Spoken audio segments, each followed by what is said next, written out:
এক শান্ত গ্রামে হাসিম চাচা নামে একজন বৃদ্ধ বাস করতেন। তিনি সবাইকে হাসিমুখে সাহায্য করতেন বলে সবাই তাকে ভালোবাসত।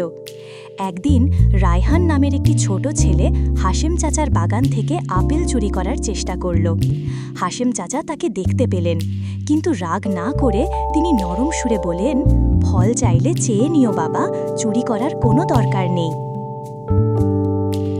রায়হান অবাক হয়ে জিজ্ঞেস করল, আপনি রাগ করেননি? হাসিম চাচা বললেন, না বাবা, রাগ কিছু শেখায় না, দয়া মনকে বদলে দিতে পারে। সেই দিন থেকে রায়হান হাসিম চাচার বাগানে সাহায্য করতে শুরু করল। একসাথে কাজ করতে গিয়ে সে ভাগ করে নেওয়া আর সততার সৌন্দর্য শিখল। এখন রায়হান অন্যদের সাথে ফল ভাগ করে নেয়। সে বদলে গেছে, সে বড় হয়েছে, কারণ সত্যিকারের সুখ আসে দেওয়ার মধ্যে দিয়ে, আর সত্যিকারের শক্তি আসে ভালোবাসা থেকে।